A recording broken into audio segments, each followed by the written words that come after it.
ஞானத்தின் ஆழம், அர்த்தமுள்ள ஆன்மீகம்.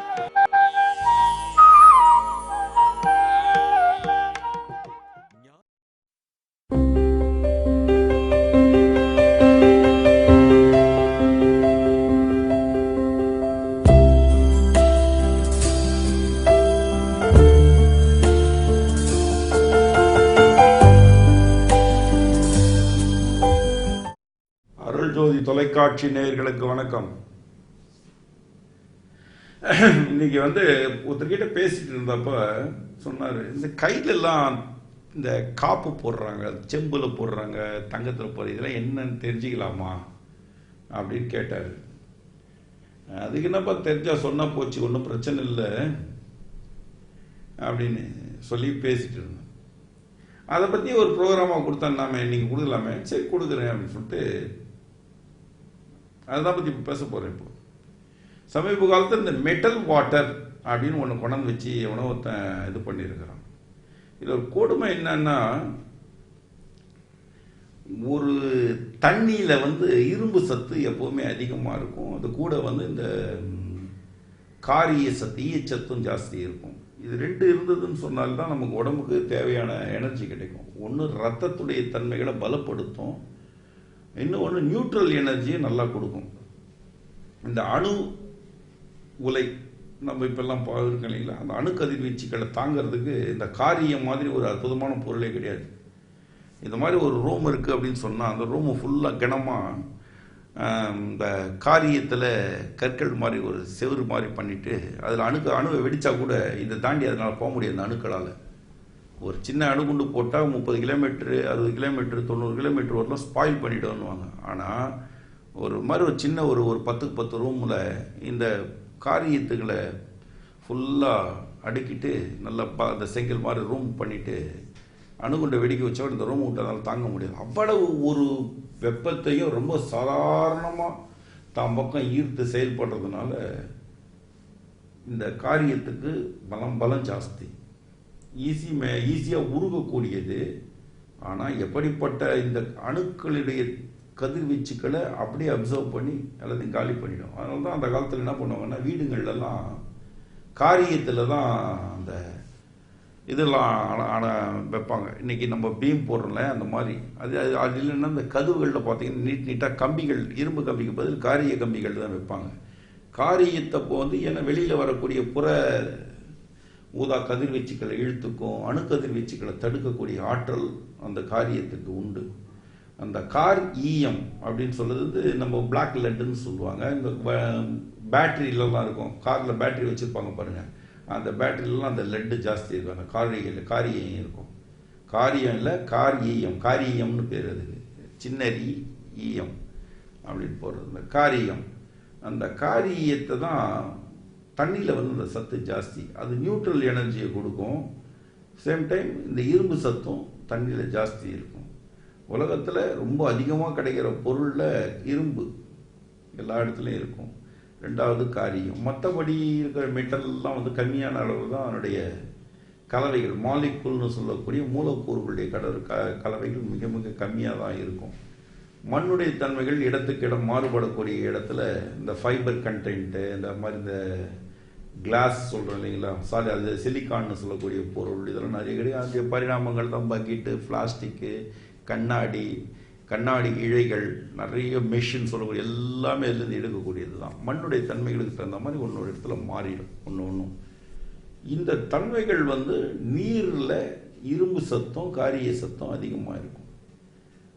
நம்ம என்ன பண்ணுறோம் அப்படின்னா, இயல்பாக நமக்கு கிடைக்கக்கூடிய விஷயங்கள் ரெண்டு தான். ஒன்று, இரும்பு சத்து அதிகமாக இருந்ததுன்னா நமக்கு ரத்த சோகை நோய் வராது. ரெண்டாவது, நியூட்ரல் எனர்ஜி, அதாவது நடுநிலை சக்தி மட்டும் கட்டுப்படுத்தி கொடுக்கக்கூடிய காரிய சத்து இருந்ததுனால போதுமானது.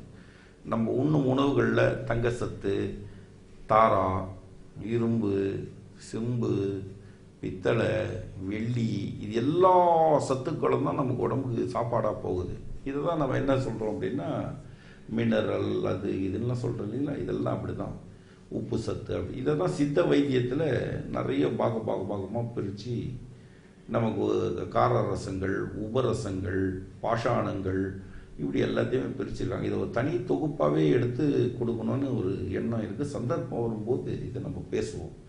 அதை ஏன்னா இதில் வந்து சைவ அசைவம்னு ரெண்டு பிரிக்க முடியாது. அதனால் கொஞ்சம் தயங்கிறதா இருக்குது, வேறு ஒன்றும் இல்லை. இந்த சத்துக்கள் எல்லாமே ஒன்று சேரும் பொழுது தான் ஒன்றும் எலும்புகளாக, சதைகளாக, தசைகளாக, நரம்புகளாக, இரத்தமாக, சுக்லமாக, சோனிதமாக, கண்களில் வடியக்கூடிய கண்ணீராக, மூக்கில் வரக்கூடிய சளியாக, வாயில் இருக்கக்கூடிய எச்சிலாக, பற்களாக, ரோமங்கள், ரோமங்களாக, இப்படி பரிணாமம் அடைஞ்சு ஒன்று இந்த தேகத்தில் சுமார் 280 வகையான அடர்வுகளை கொண்ட பதிவு தான் இந்த உடல் அப்படின்ற இடத்துல இது முக்கிய பங்கு வகிக்குது. இதில் அஷ்ட உலோகங்கள், நவ பாஷாணங்கள், 120 வகையான காரரசங்கள், 64 உபரசங்கள், நவ பாஷாணங்கள், இப்படி எல்லாம் பிரிஞ்சு போயிட்டே இருக்கும். இதில் பஞ்சபூத சக்தியில் இது எல்லாம் அடங்கி ஒன்றோடு ஒன்று கலந்து ஒரு பொருளை நாம் உருவாக்குற மாதிரி இந்த தேகத்தை உருவாக்குது. இந்த தேகத்துடைய உருவாக்கம் நமக்கு புரியாத பட்சத்தில் நம்ம என்ன பண்ணுறோம் அப்படின்னா, என்னமோ ஒன்று புதுசாக பண்ணணும் அப்படின்னு நினைக்கிறோம். இயல்பாக பானையில் மண்ணில் செய்த பானையில் தண்ணி ஊற்றி கிடைச்சாலே நமக்கு தேவையான எல்லா எனர்ஜியும் கிடைச்சிடும். ஏன்னா எல்லா சக்தியும் அதில் தேவையில்லை சக்தியில் மண்பானை உறிஞ்சிடும்.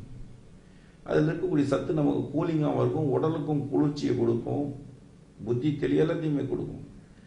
எல்லா ரீசன் என்ன பண்ணிட்டாங்க, மெட்டல் வாட்டர் அப்படின்னு இந்த வெங்கல பாத்திரத்தை வச்சுக்க வேணுமா, அது உள்ள குழா போட்டு அது உள்ள தண்ணி எடுத்து குடிக்கணுமா, நாவறட்சி வந்து செத்து போகும், உடம்புல கிட்னி ப்ராப்ளம் வரும், என்னென்ன நோய்களும் எல்லாமே வரும். இது எல்லாமே ஒரு பெரிய விஷயமா. சிலரோ வெள்ளியில் ஒரு நாள் தண்ணியில் போட்டு குடிக்கணுமா, ஒரு நாள் தங்கத்தில் போட்டு குடிக்கணுமா, ஒரு நாள் என்னென்னத்தை குடிச்சு உடம்புக்கு எடுத்துக்க போகிறாங்களோ தெரியல. இவங்களுக்கு வரக்கூடிய நோய்களை பார்த்தோம்னா இடகுடமாக இருக்குது. இயல்பாக கிடைக்கக்கூடிய தண்ணியை எக்ஸ்ட்ரா நம்ம இணைஞ்சி கொடுக்குறோமோ, அதுக்கு என்னன்னே புரியல இவங்களுடைய செயல்பாடுகள்லாம். நம்ம அந்த காலங்கள்லாம் பார்த்தீங்கன்னா மண்பானையில் சாப்பாடு செய்து வச்சாங்க. அதுக்கப்புறம் வந்து பார்த்திங்கன்னா இந்த அலுமினிய பாத்திரங்கள் வந்தது. அதுக்கப்புறம் இந்த தேவசம்னு சொல்லுவாங்க, அந்த வருஷத்தில் ஒரு தரம் திதி கொடுப்பாங்க. அந்த திதி கொடுக்குறது வெங்கல பாத்திரங்களில் சமையல் பண்ணி 2.5 மணி நேரத்துக்குள்ளே அதை பரிமாறி சாப்பிட்டுட்டு போய் வருஷத்துக்கு ஒரு தரம் செய்வாங்க.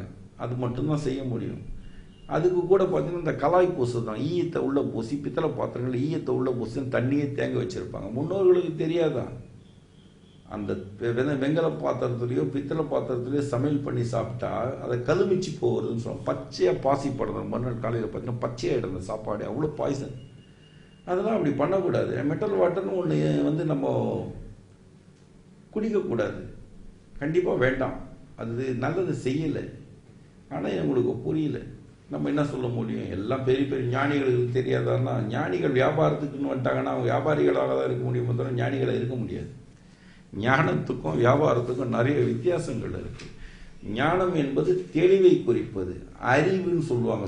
ஞானம் என்றால் அறிவு. கொஞ்சம் நிதானமாக யோசிச்சு பாருங்க. அதாவது நம்ம சொல்லக்கூடிய வார்த்தைகள் வந்து ஒரு வார்த்தை இருக்குன்னா அதை 4 வகையில் பகுத்து பிரித்து அறிஞ்சு ஆராய்ஞ்சோம்னா தான் நமக்கு புரியும்.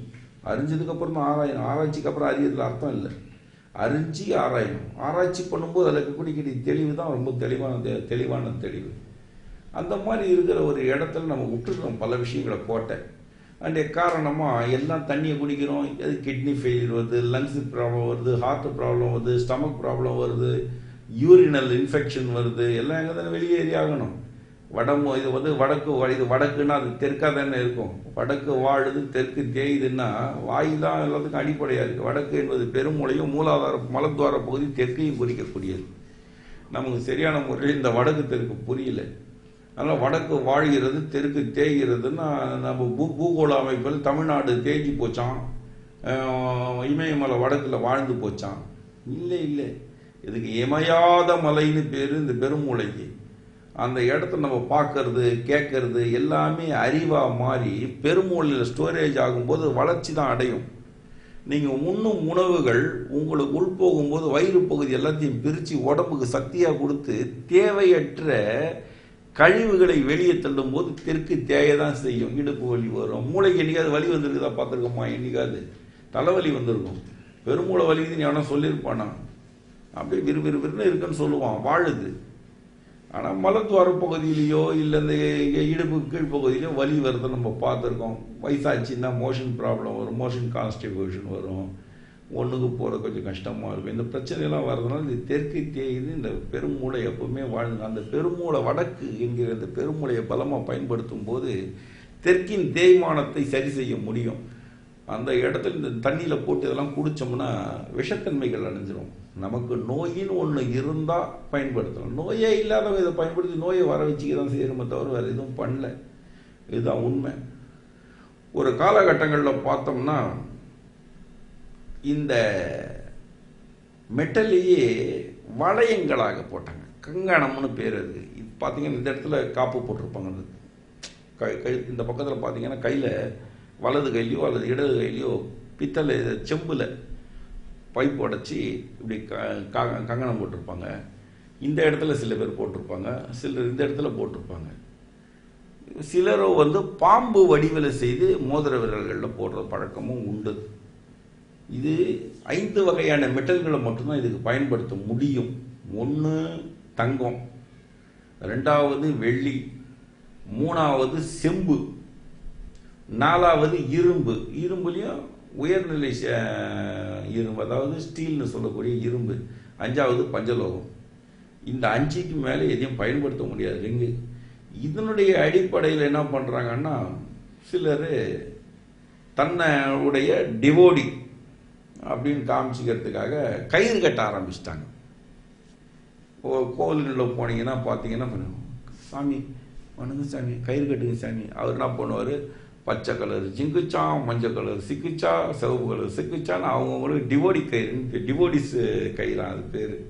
நீ என்னுடைய பக்தன் என்பதை காண்பித்துக் கொள்வதற்காக இது கையில் கயிறு கட்டி விடுறாரு. சிலர் பார்க்கணுமே, இந்த வீட்டு வாசலுக்கு திஷ்டி கட்டுற மாதிரி கயிறு நிறைய கட்டின்னு இருப்பாங்க. யாருக்கு வந்து கை நீட்டி எல்லாம் கட்டிட வேண்டியது. இப்படிய சாயங்கள் உள்ளே போகும்போதும் விஷத்தன்மை அடையும். நீ வராகி ஆளை சேர்ந்தவரா, நீ பச்சை கலர் கட்டிக்கோ. நீ அம்மன் பக்தரா, சிகப்பு கலரை கட்டிக்கோ. நீ சிவபக்தரா இல்லை பெருமாள் பக்தரா, மஞ்சள் கயிறு கட்டிக்கோ. இன்னும் என்னென்ன கயிறு கட்ட போகிறாங்களோ தெரியல. இதெல்லாம் டிவோடிஸ் ரோப் அப்படின்னு பேர் வச்சு கையில் கட்டின்னு இருக்கிறான். இது அவசியம்தானான்னும் போது நமக்கு ஏற்படக்கூடிய நோய்கள் என்பது வேறு. நான் ஒரு பக்தன் என்று தன்னை வெளிப்படுத்திக் கொள்வதுன்றது வேறு. இதனால் நல்லது நடக்கும் அப்படின்றது நம்பிக்கை. கருப்பு கயிறில் மணி போட்டு அந்த முடிக்கயிறு போட்டு விடுவாங்க. அதில் ஒரு தாயத்தை வச்சு பார்த்துருப்பீங்க. தாயத்தை பற்றி நம்ம பேசியிருக்கோம். அந்த தாயத்து தங்கத்தில் போடணும். தொப்புள் கொடி கழண்ட விழும்போது தொப்புள் கொடியை எடுத்து அந்த தங்கத்தில் போட்டு லாக் பண்ணிவிட்டு இந்த கயிறு கட்டி விட்டுருவாங்க கழுத்தில். ஏதாவது தீராத நோய்கள், இதை பெரியம்மை இந்த மாதிரி ஆந்த்ராக்ஸ் மாதிரி தீர்க்க முடியாத நோய்கள் வரும்பொழுது அந்த மருந்துகளை செய்து இந்த இது தொப்புள் கொடியை சின்னதாக அது கூட சேர்த்து மருந்தாக கொடுப்பாங்க. தொப்புள் கொடி ஸ்டெம்செல்ஸ் அப்படின்னு சொல்லக்கூடிய விஷயம் இருக்குது. ஸ்டெம்செல்ஸ் மெடிசின். தொப்புள் கொடியை வச்சு 1000 வருஷம் வாழணும்னா இப்போ வெள்ளைக்காரன் கண்டுபிடிச்சிருக்காங்க. நம்ம அந்த காலத்தில் சொல்லிட்டு போட்டாங்கன்ற நமக்கு புரியாத போயிடுச்சு. அந்த தொப்புள் கொடியை தங்கத்தில் போட்டு தாயத்தாக கட்டினாங்க. கட்சியில் இது கட்டியிருந்தா தாயத்து கட்டினது எதுக்குன்னு கேட்கும்போது பேய் பிசா சண்டாது, கட்டல் செய்ய முடியாது ஒரு வார்த்தையை நமக்கு சொல்லிட்டு வரும். பேய் என்றால் செய்வது அறியாது செயல்படும் நிலைக்கு பேய். பிசாசு பிடித்தல் என்றால் தன்னிலையற்று செயல்படக்கூடிய. இதெல்லாம் மனநோயுடைய துவக்கங்கள் தான். பூதங்கள் ஏற்கனவே நம்மளை முடிச்சுன்னு இருக்குது. 5 பூதத்துக்கு மேலே வேற பூதமே கிடையாது. மண்ணு பூதம், தண்ணி பூதம், வெப்ப பூதம், அதான் நெருப்பு பூதம், காற்று பூதம், விண் பூதம், 5 பூதம் தான் இருக்கிறது உலகத்தில். அதுக்கு மேலே ஒரு பூதம் எங்கே வர போகுதுன்னு தெரியல. அந்த 5 பூதத்துக்கு மேலே வேற பூதமே கிடையாது. இப்போ இந்த 5 பூதத்தையும் நம்ம சரியான முறையில் ஆப்ரேட் பண்ணணும் இல்லையா? அந்த ஆப்ரேட் பண்ணுறதுக்கான மூலங்கள் என்ன அப்படின்னும் பொழுது இந்த கங்கண முறைகள், அந்த காப்பு முறைகள் கையில் வருது. இதில் இது வரையிலும் கயிறு கட்டிக்கிறது இதெல்லாம் என் ஸ்டைலில் சொல்ல டுபாகூருன்னு, மற்றவங்க ஸ்டைல்னு சொல்லிக்கலாம். மற்றவங்களுடைய நிலையிலிருந்து சொன்னால் இன்னும் கொஞ்சம் விளக்கமாக சொல்லணும்னு சொன்னால் அவங்களுடைய விருப்பம் அப்படின்ட்டு போயிட வேண்டியதான். வேறு எதுவுமே கிடையாது. கருப்புன்றது கயிறு கண்டுபிடிக்கிறதுக்கு முன்னாடி கருப்பு இல்லை. கருப்பு கயிறு கண்டுபிடிச்சி திரிச்சு உருவாக்குனது எல்லாமே செயற்கைகள், உருவாக்கி மனிதனுடைய சிந்தனைகள் தானா. இந்த மெட்டல் அப்படி இல்லை. நாம் தொடங்கத்துக்கு முன்னாடி இருந்தது. அந்த மெட்டலை ஒன்று சேர்த்து நோய்க்கு மருந்தாக கொடுத்தான். இதை பஞ்சபூதத்தை கட்டுப்படுத்துவதற்கான மூலங்கள் அப்படின்ற இடத்துல இந்த காப்புகள் கைகளில் இடப்பட்டது. சொல்லுவோம், என்னடா காக்கா வலிப்பு வர மாதிரி கையில் போட்டு இருக்கிற வளையத்தை அப்படின்னு கேட்பாங்க. வளையல் போடுற பழக்கையில் இந்த வளையம் பொம்பளைங்களை சொல்ல மாட்டாங்க, ஆம்பளைங்க போட்டால் சொல்லுவாங்க ஸ்டைல் அப்படின்னு சொல்லிட்டு சொல்லிக்கிற மாதிரி. அந்த வகையில் எந்தெந்த நோய்கள் நமக்கு உருவாகும், அந்த நோய்களுக்கு இந்த எந்தெந்த மெட்டலை வளையங்களாக அணிந்து கொள்ளலாம் அப்படின்றத பற்றி தான் இன்றைக்கி தொகுப்பாக எடுக்க போகிறோம். இது பண்ணாலே போதுமானது. அந்த மெட்டல் எடுத்து தண்ணியில் போட்டு குடித்தா உள்ளுக்கு போகும்போது நோய்கள் வேறையாகும், வெளியில் இருக்கும்போது வேறையாக இருக்கும். புறப்பிரயோகம் அகப்பிரயோகம்னு 2 நிலை இங்கே வந்துடும். இதை சரியான முறையில் நம்ம உணர தான் செய்கிறோமா அப்படின்னு கேட்டால், மொழியை தப்பாக புரிஞ்சிக்கும் போது எல்லாமே தப்பாக போகுது. தயவுசெய்து ஒரு வார்த்தையை பிரயோகப்படுத்தும் போது 4 தரம் அந்த வார்த்தைக்கான பதத்தை பிரித்து அறிஞ்சு அதுக்கப்புறம் ஆராய்ச்சி பண்ணி வெளியிடுறது நல்லதுன்றது என்னுடைய அபிப்பிராயம். எல்லாம் சிறந்தாழ்ந்த வேண்டுகோள்னு கூட வச்சுக்கலாம், தப்பில்லை. சரி, இப்போ இந்த காப்பு முறைகள், அதாவது கங்கணம் கட்டி கொள்ளுதல், அது காப்பு போட்டுக்காம அது போட்டுக்கிறது என்னன்னா அதை பார்ப்போம். ஒரு மனுஷன் செம்பில் ஒரு வளையத்தை செய்து கையில் போட்டுக்கிறோம். ஏன் அது ஸ்டைலா அப்படின்னும்போது, சிலருக்கு உடம்புல இந்த விரல்கள்லாம் பார்த்தீங்கன்னா தெரியும், இந்த விரலெல்லாம் சில்லிட்டு போகும், அப்படியே சில்லுன்னு ஆகிடும்.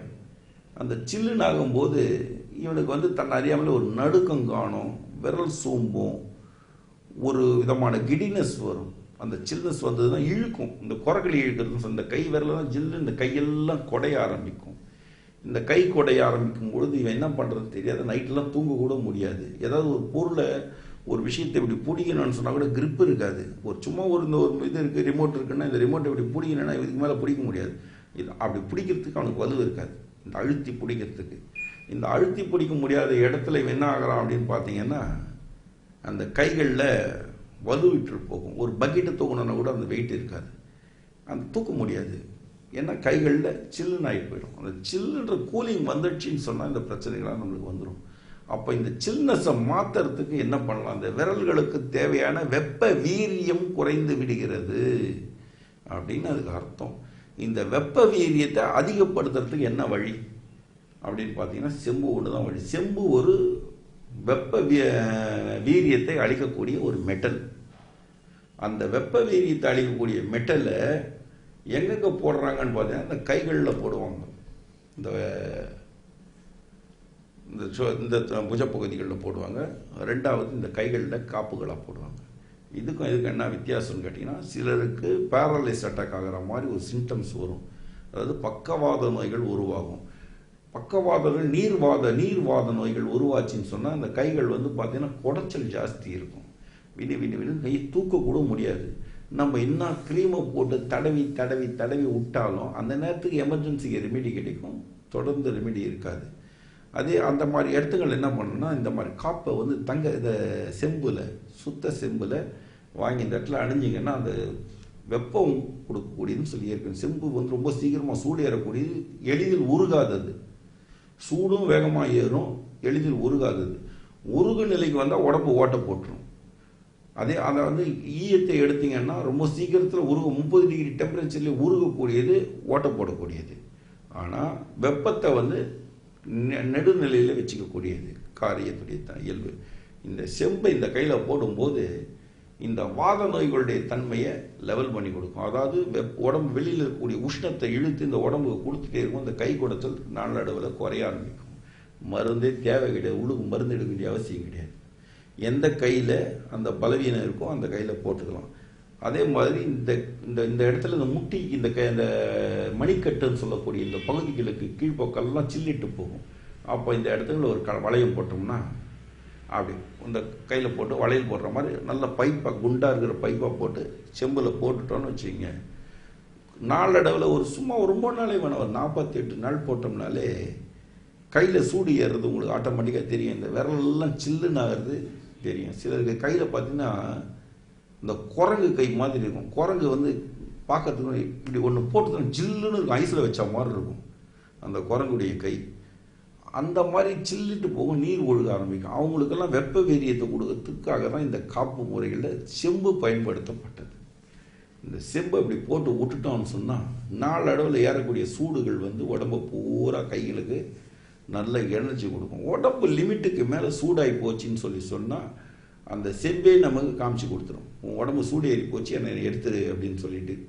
அப்போ என்ன ஆகும்னா ஒரு பச்சை படரும், அந்த பச்சையாக ஒரு கெமிக்கல் உருவாகி கைகளை கருப்பாக்கும், அதாவது வளையம் போட்ட மாதிரி கருப்பாக்கும் அல்லது புண்ணாக்கும். இது ரெண்டு வந்துன்னா வளையத்தை கழட்டி வச்சிருக்குன்னு அர்த்தம்.